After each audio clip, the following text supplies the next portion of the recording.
saat itu ketika ayah kita wafat, ibu kita wafat, maka semua harta peninggalan itu diambil oleh Allah, diwarisi oleh Allah yang Maha Al-Waris. Ya, semuanya, baik itu harta bawaannya, harta dapatannya, harta bersamanya, ya piutang-piutangnya, depositonya, apalagi logam mulianya itu kembali kepemilikan kepada Allah sebagai Al-Waris sebelum kita. Kita juga ahli waris, tapi sebelum kita ini ada ahli waris apa? Allah. Allah menjadi ahli waris yang wafat tadi, Allah ambil lagi. Ya, punya dia awalnya, ya, punya Allah hakikatnya. Maka saat itu baru Allah kembalikan, Allah bagikan kepada ahli waris yang telah ditetapkan sesuai dengan ketetapan Allah Subhanahu wa taala. Maka sahabat-sahabat yang menjadi ahli waris hari ini, baik itu sebagai anaknya dari orang tua yang meninggal, sebagai adiknya dari kakak yang meninggal, sebagai suaminya dari istri yang meninggal, sebagai istri dari suami yang meninggal, itu semuanya adalah prosesnya kita dapatkan hak waris tadi dari siapa? Dari Allah Subhanahu wa taala, sang pemilik harta itu.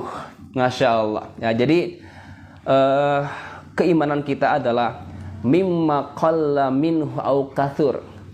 Jangan lihat sedikit banyaknya, tapi bagaimana kita bisa mengimani dengan apa yang telah Allah tetapkan. Ini yang mahal, ini yang berat. Ya, kalau hitung-hitungan waris itu gampang sekali. Tapi yang berat adalah bagaimana kita menanamkan nilai-nilai iman kepada para ahli waris. Maka penting edukasi kepada mereka.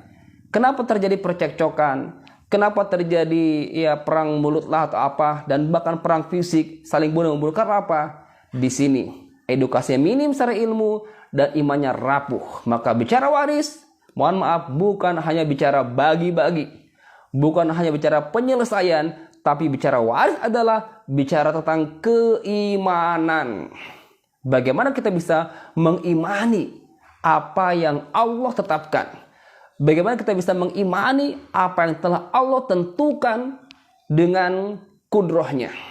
Ini masalah harta, Allah tidak kendalikan kepada makhluknya. Allah mengatakan setelah menentukan bagian anak laki-laki 2 kali lipat dari yang perempuan, bagian orang tua sekian-sekian, dan sebagainya, Allah tutup penghujung ayatnya, faridatan minallah. Ketentuan, kewajiban yang langsung Allah sendiri yang menetapkannya. Innallaha kana aliman hakima.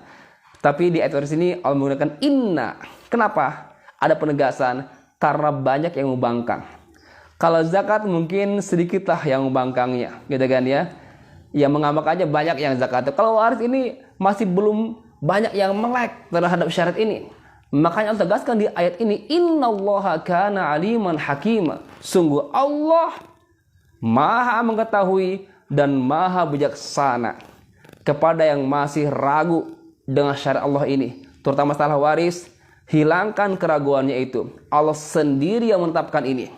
Maka Allah mengatakan di penghujung ayat ke-7 ini, mimma qalla minhu au katsur nasiban mafruḍa. Bagian yang telah ditetapkan oleh Allah Subhanahu wa taala. Bagian yang telah ditentukan oleh Allah Subhanahu wa taala.